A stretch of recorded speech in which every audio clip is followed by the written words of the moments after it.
오늘 아침 뉴스의 맥을 짚어드리는 시간 뉴스연구소, 오늘도 두 분의 연구위원 함께합니다. CBS 조태임 기자 그리고 김준일 시사평론가, 어서 오십시오. 안녕하세요. 예, 첫 뉴스 어디로 갈까요? 네, 검찰 줄사표. 심우정 검찰총장이 사의를 표명했습니다. 네, 어제 이제 취임 9개월 만에 사의를 표명했고요. 윤석열 정부 두 번째 검찰총장으로 임기는 내년 9월까지였지만 아무래도 이재명 정부 첫 검찰 고위직 인사를 앞두고 자진 퇴진을 선택한 것으로 보입니다. 예. 어제 200자 분량의 짧은 입장문에서 지금 직을 내려놓는 것이 마지막 책임을 다하는 것이라고 밝히면서 그 이재명 정부가 추진하는 검찰개혁에 대해 우회적으로 우려를 나타냈는데, 형사사법제도는 국민의 기본권과 직결된 문제다. 시한과 결론을 정해놓고 추진될 경우 많은 부작용이 발생될 수 있다. 이렇게 밝혔습니다. 예. 심 총장의 퇴임식은 오늘 오전 10시에 열리고요. 사직서가 수리되면은 1988년 검찰총장 임기 2년 보장법이 시행된 이후 중도 퇴진한 16번째 총장이 됩니다. 네네. 지금 이제 심 총장 사의 표명 외에 검찰 수뇌부 전반으로 이제 사의 표명이 확산되는 모양새인데, 이진동 대검 차장 검사 외에 일선에서는 양석조 서울 동부지검장, 신흥석 서울 남부지검장, 변필원 법무부 기획조정실장 등 이제 고위 간부들도 일제히 사의를 밝혔습니다. 예. 근데 양석조 동부지검장은 검찰 내부망에 기소 없는 수사는 표적 수사로, 수사 없는 기소는 공소권 남용으로 이어질 수 있다면서 이제 현 정부가 추진하는 수사 기소 분리에 대해서 우려를 나타냈고요. 그리고 어제 또 인사도 곧바로 났어요. 그러니까 어제 줄줄이 사의 표명이 있었고 또 검찰 인사도 곧바로 이어지고 네, 그랬어요. 거의 시간 차이 없이 검찰 인사가 이뤄졌는데, 그 검찰 2인자, 그러니까 대검찰청 차장 검사에는 노만석 대검찰청 마약조직 범죄부장이 임명됐는데, 노만석 신임 차장의 경우는 이제 처신이 신중하고 진중한 스타일로 통하고요. 검찰총장이 현재 공석인 상태에서 이제 대검을 이끌면서 검찰개혁 분위기 속에 좀 흔들리는 검찰 조직을 좀 이끌지 않을까, 이렇게 전망되고요. 예. 그리고 최대 규모 검찰청으로 각종 중요 수사를 담당하는 서울중앙지검 수장으로는 정진우 서울 북부지검장이 임명됐습니다. 정진우 서울중앙지검장. 네, 그리고 이제 금융범죄를 중점 수사하는 서울 남부지검장에는 문재인 정부 때 검찰과장을 지낸 김태훈 서울고검 검사가 승진 발령됐고요. 네. 그리고 이제 눈에 띄는 인사가 서울 동부지검장의 임은정 대전지검 중요경제범죄조사단 부장검사가 이제 깜짝 승진 보임됐습니다. 예, 어제 가장 화제가 됐던 인사가 바로 임은정 검사의 서울 동부지검장 승진이었어요. 네, 맞습니다. 예. 임 지검장 같은 경우 이제 윤석열 정부에서 그 검찰 간부들에 대한 이제 검찰 조직에 대한 비판 목소리를 내왔고요. 현재 이제 국정기획위원회 정치행정분과 전문위원으로도 활동 중입니다. 그렇죠. 자, 이제 이런 인사가 어제 있었고, 심우정 검찰총장도 퇴임사에서 그랬잖아요. 이제 어떤 검찰 개혁에 대한 속도 조절 같은 것을 좀 주문하는 듯한 이런 느낌의 퇴임사를 하고 갔는데, 어제 정치권 전반에도 이런 이야기들이 좀 묘하게 흘렀다고요? 예. 이건 조태희 기자 네, 먼저 네, 좀 네. 브리핑부터 좀 해주실까요? 제가 예. 먼저 그 서울 남부지검장에 오른 김태훈, 그러니까 네. 동부지검장 임은정 검사 같은 경우는 지난 정권에서 이제 자천됐던 인사들이 다 잘 챙겨줬다, 이런 이제 평가도 있는 반면에 네. 서울중앙지검장의 정진우 지검장과 법무부 검찰국장의 성산원 지검장 같은 경우는 윤석열 측 인사로 분류가 돼요. 그래서 이제 조국 혁신당에서 작성한 친윤 정치검사 명단에도 포함돼 있거든요. 근데 이제 이걸 보고서는 이재명 정부가 개혁 성향 인사와 그리고 친윤 검사라도 실력파면 기용할 수 있다, 이런 철학이 반영됐다는 평가도 있지만 조국 혁신당 등에서는 이제 우려를 나타내고 있습니다. 잠시만요. 그러니까 서울중앙지검장으로 임명된 정진우 지검장하고 네. 법무부 검찰국장으로 지명된 성상원 지검장에 대해서는 조국 혁신당이 지금 강하게 반대하고 있다. 네, 맞습니다. 그 친윤 정치검사 명단을 작성했었는데 여기 안에 이제 두 사람이 포함돼 있었어요. 자, 이제 그런 것들이 정치권에 지금 흐르는 인사에 대한 어떤 분위기였고. 그 흐름이 있고, 네. 이제 어제 또 정성호 그 법무부 장관 후보자가 첫 출근길에 나서면서 예. 이제 메시지를 냈는데, 검찰 조직 해체라는 표현은 적절하지 않다. 수사 기소 분리 등엔 공감대가 있지만 국민 피해 없는 개혁이 중요하다. 그러니까 어떻게 보면 국민 여론을 보면서 속도 조절을 해가겠다는 이런 뜻이 뜻을 밝힌 거거든요. 이거는 이제 민주당에서 계속 추진해왔던 검찰청 폐지를 추석 전에 밀어붙이겠다는 강경파들과는 조금 온도차가 있는 거예요. 있죠. 그래서 이것을 두고서는 강경파 쪽에서는 이거는 정 후보자 개인 생각이다 이런 평가도 있는 반면 민주당 원내에서는 이거는 대통령 의중이 반영된 것이다 이런 이제 의견이 엇갈리고 있고 아하. 조국혁신당 같은 경우는 이런 그 정성호 후보자의 입장 표명에 대해 우려를 지금 나타내고 있는 상황입니다. 자, 요런 분위기. 어제가 검찰을 둘러싸고 뭐 여의도도 시끌시끌, 또 뭐 서초동도 시끌시끌했어요. 예. 예. 먼저 인사부터 짧게 얘기를 하면은 실용주의, 예. 이재명 정부의 실용주의가 여기에도 조금 이렇게 반영된 거 아니냐 그런 얘기들이 나오더라고요. 왜냐하면은 뭐 지금 조국혁신당이나 일부에서 반발하듯이 친윤 검사 아니냐, 뭐 당사자들은 어떻게 생각할지 모르겠지만은 이제 정치권에서는 그렇게 보는 사람들이 이제 또 들어갔단 말이에요. 그러니까 어쨌든 이 이재명 정부의 뭐 검찰 개혁이라든지 이런 기조의 큰 틀에서 이거를 반발하지 않으면은 뭐 과거에 친윤 검사로 분류가 됐든 뭐가 됐든 우리는 쓰겠다. 뭐 이런 시그널을 좀 보낸 건가 아닌가. 이게 전면적인 인사가 아니라 최근에 지금 검찰 고위직들이 줄사표를 내면서 거기를 보임을 한 거잖아요, 지금. 예. 그러니까 여기에서 이제 시그널을 보낸 거고 이후에 이제 법무부 장관이 임명이 되고 제대로 이제 검찰총장도 임명이 되면은 그때 이제 어떻게 인사가 나는지 봐야 대대적인 되는데 인사 이제 그때죠. 눈에 띄는 게 이제 임은정 검사예요. 예. 이제 대전지검에 지금 있었는데 사실 한직에 좀 있었다라는 평가가 있었거든요. 그렇죠. 근데 이게 임은정 검사 같은 경우에는 지금 부장 검사였어요. 예. 그런데 그다음 보통 이제 부장 검사를 하고 그다음에 차장 검사를 하고 그렇죠. 그다음에 서울에 있는 직원보다는 지방에 있는 직원에 이게 약간 먼저. 그러니까 동등하지만은 어떤 뭐 이 내부적으로도 그렇고 무게감이라는 게 서울에 있는 직원을 핵심 보직으로 보거든요. 그러니까 네. 지방에 있는 직원보다는 약간 그래서 승진했다, 영전했다 이런 느낌도 있어요. 그러니까 지방에 있다가 서울로 올라오면 네. 그런데 바로 동부지검에 보냈다. 그리고 동부지검이 이제 법조계에서 많이들 나왔던 게 동남북서라고 보통 얘기를 해요. 동남북서? 그러니까 중요도가 서울중앙지검이 제일 중요하고 아하. 그다음에 동부, 남부, 북부, 서부 뭐 이 순서가 약간 저도 하도 옛날에 이제 출입하실 때. 예, 뭐 그거라서 지금도 적용이 되는지는 모르겠으나 동남북서라고 할 정도로 동부지검이 약간 중요한 데예요. 그렇군요. 서울중앙지검 다음을 동부지검으로 뽑을 만큼 그 안에서의 중요도가 높다. 예, 거기에 이제 임은정 검사를 놨다라는 거는 지금 아까 얘기했지만 국정기획위에 지금 수사기소 분리 관련해서 지금 업무를 하고 있거든요. 국정기획위에도 들어가 있어요. 예, 그러다 보니까 여기에 이제 확실하게 검찰 개혁에 좀 힘을 실어주겠다 이런 의지로 좀 보이는 것 같고 이제 JTBC가 보도하고 여러 언론 보도에 나왔는데 심우정 검찰총장이 인 사안에 대해서 어제 오전에 처음 들었다라는 거예요. 처음 들었다. 보고를 받았다. 그러니까 기억하실지 모르겠지만 그러니까 문재인 정부 때 윤석열 검찰총장 그리고 이제 그때 뭐 추미애 법무부 장관 이게 검찰 인사 문제와 대해서 법이 어떻게 돼 있냐면은 법무부 장관은 검찰총장과 협의하여 대통령에게 제청한다 이렇게 돼 있거든요. 그래서 그때 총장 패싱이네 아니네 이게 위법하네 안 하네 막 이런 맞아요. 논란들이 있었던 거 기억하실 기억나요. 거예요.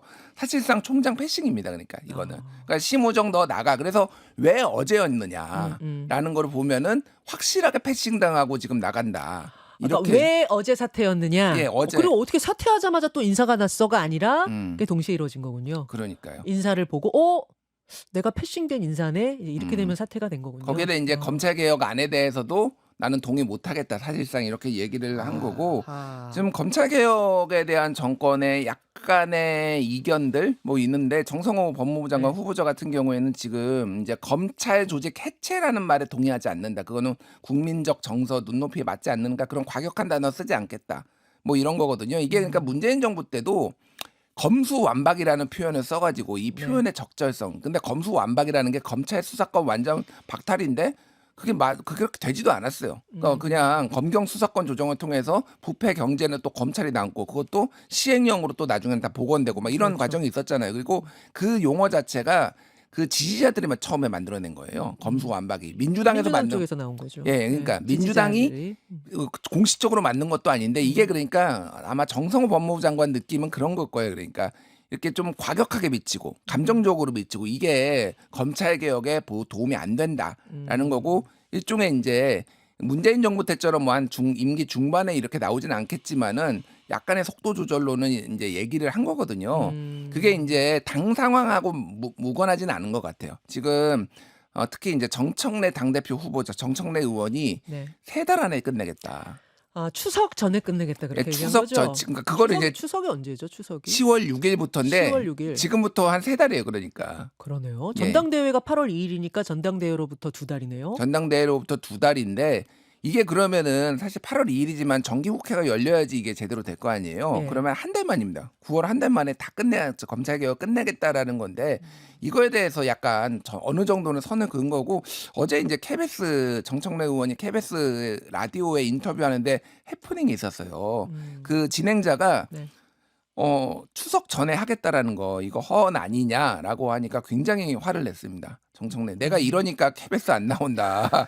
불공정한 질문 이런 거 막 물어본다라고 하면서 뭐 이렇게 본인이 막 설명을 했는데 어제 화제가 된 거였죠. 예. 그러니까 그런 것도 지금 약간의 지지자들과 좀 이게 다른 기류들이 있다. 정청래 의원은 어쨌든 그걸로 강성 지지자들의 표를 얻어가지고 지금 말해서 약간 액션을 취한 거 아니냐. 잠깐 인터뷰하면서 뭐 그런 분석들도 있더라고요. 예. 그러니까 당의 온도와 정성호 후보자, 법무부 장관 후보자가 보여준 그 온도에 묘한 차가 있다 이런 말씀으로 지금 들리네요. 예. 알겠습니다. 다음으로 넘어가죠. 네, 김건희 최상병 특검 현판식. 오늘 2개의 특별검사팀 이른바 김건희 특검, 최상병 특검이 공식 출범합니다. 네, 오늘 이제 현판식 열고 본격 수사에 돌입합니다. 그러니까 내란 특검이 예상보다 좀 일찍을 시작한 거고요. 원래 뭐 특검보 인선, 자료 이첩 이런 준비 기간 거치면 이제 이때쯤 시작하는 게 이제 보통의 시간표인데요. 네. 김건희 특검팀은 오늘 오전 10시 서울 광화문 KT 빌딩에서 현판식 열고 이제 정식 출범합니다. 네. 최장 150일 동안 이제 수사를 진행하게 되는데 지금 의혹이 워낙 많잖아요. 도이치모터스 주가 조작, 명태균 게이트, 코바나 컨텐츠 협찬 의혹 등 지금 16건을 의혹을 이제 수사하게 됩니다. 그렇죠. 워낙 방대한 사안인데 이제 수사 기한은 제한돼 있어서 네. 일단은 도이치모터스 그리고 명태균 게이트 등 수사가 이미 좀 상당히 진행된 사건 등에 우선 이제 집중할 전망입니다.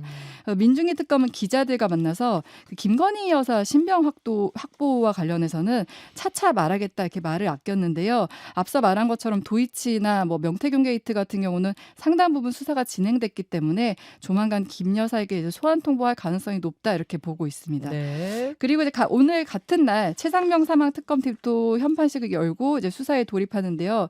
이 사건은 이제 지난해 6월 전역을 앞둔 해군 병사가 죄송합니다. 네, 그 최상병 특검팀은 이제 수사 개시 하루 앞두고 어제 이제 네. 국립현충원을 다녀오기도 했는데요.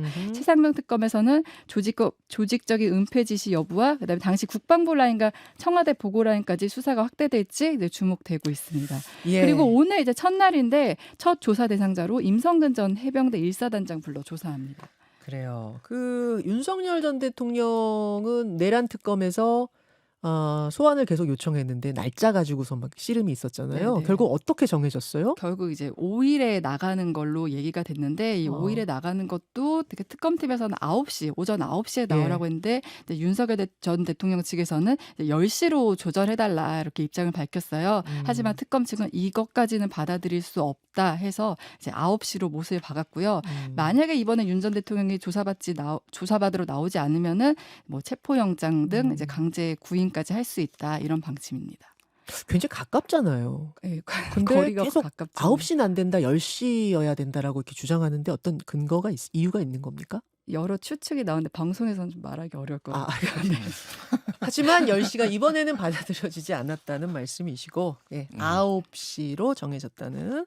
자, 김준일 평론가. 예. 아니 그거 짧게 얘기하면은 제가 아는 한 역대 주요 피의자 중에서 가장 가까워요. 아크로비스타. 집과 길 건너면은 그냥 바로 이렇게 조사받을 수 있어요. 그래서 뭐 여러 추측들 얘기하셨는데 이게 확인된 건 아니지만은 계속 술을 마셔서 아침에 못 일어나는 거 아니냐 뭐 이런 얘기까지 기자들 나올 사이에 정도로 그런 수계가 있을 정도로. 그런 얘기가 있을 정도로 이해가 안 된다. 납득이 안 된다. 솔직히 나오는데 10분이면 오거든요. 그럼 뭐 준비하는 시간에 또 30분 걸리잖아. 그러면은 9시 반 이전에 도대체 뭐 하는 거냐. 뭐 이런 얘기들이 나옵니다. 그래서 이것조차도 신경전이다. 그러니까. 그렇죠. 협조 안 하겠다라는 그런 거를 이제 뭐 얘기를 하는 거고. 일단 뭐 내란 특검 얘기가 나와. 내란 특검은 일단은 지금 외환 유치죄 얘기가 상당히 이제 수사가 속도를 내고 있어요. 동아일보가 뭐 단독 보도를 한 건데 이 평양 무인기 침투 드론 그 무인기 침투는 V 짓이라는 얘기를 들었다. 여기서 V란 예, 뭐 VIP, 예, 대통령. V1 뭐 얘기하면 이제 대통령을 얘기를 하는데 이게 군 현역 장고의 녹취록을 확보했다라고요. 그런 얘기를 김용대 드론 작전 사령관이 얘기를 했다라는 그런 녹취를 이제 확보를 했다라는 거예요. 그러니까 잠깐 중요한 거는 근데 김용대 드론 작전 사령관으로부터 이건 V 지시라고 말하는 김용대 사령관의 말이 녹음이 된 거예요? 아니면은 김용대 사령관한테 그걸 내가 들었어요라고 진술하는 사람에게 녹음이 된 거예요? 진술하는 사람 후자죠. 후자죠. 예, 예, 후자. 예. 예, 김용대 드론 작전 사령관이 직접 얘기한 건 아니고 예, 지금 예. 확보된 건 아니고 그러니까 이제 불러서 또 조사를 하겠죠. 그러면 예. 뭐 그런 상황이에요. 그래서 지금 외환유치죄를 상당히 지금 하고 있다라는 거고 한덕수, 이상민, 박성재 뭐 주요 국무위원들 네. 이제 국무회의 때 이제 비상계엄 때 국무회의 했던 사람들을 내란 동조자로 분류를 했다라고 해요. 내란 특검이. 그래서 이게 두 가지로 직권남용 피해자하고 내란 동조자하고 두 개를 분류했는데 직권남용 피해자 쉽게 얘기를 하면은 뒤늦게 이제 국무회의에 참석해서 본인의 발언권을 얻지 못하고 그냥 된 사람들 이건 분리해가지고 핵심 피의자들만 따로 우리가 처벌을 하겠다라는 뭐 그런 속도를 내고 있고 네. 지금 김건희 특검은 이제 김건희 씨를 언제 소환하느냐가 가장 관건인 것 같아요 지금 그거에 초유의 관심인데 일단 조만간 어제 이제 민중기 특검보가 조만간 얘기를 했거든요. 네. 그래서 얼마 안 있어서 나갈 것 같고 지금 김건희 특검의 가장 큰 문제는 뭐냐면은 16개 혐의잖아요. 혐의가 많아요. 예, 그리고 네. 8개 팀이 2개씩 맡았잖아요. 예, 예. 근데 문제는 여기에서 핵심적인 사람들이 이 팀에도 겹친다라는 거예요. 아. 예. 그래서 그거를 이제 교통 정리를 지금 해야 된다. 예를 들면 명태균 씨. 뭐 명태균 씨도 뭐 지금 여기저기서 다 지금 불려 나와야 되고 그렇죠. 예를 들면은 그 행정관들 그 김건희 여사를 수행했던 그 행정관들도 지금 여기저기서 다 불려 나가야 된다라는 거예요. 그리고 이종호 저 블랙펄 인베스트 전 대표 이 사람도 여기저기서 불려 나가야 돼서 지금 그 교통 작업을 지금 교통 정리 작업을 하고 있다 이런 얘기가 나오고 있습니다. 네. 알겠습니다. 아, 여기까지 볼까요? 예, 두 분 수고하셨습니다. 감사합니다. 김현정의 뉴스쇼는 시청자 여러분의 참여를 기다립니다. 구독과 좋아요, 댓글 잊지 않으셨죠? 알림 설정을 해두시면 평일 아침 7시 10분 실시간 라이브도 참여하실 수 있습니다.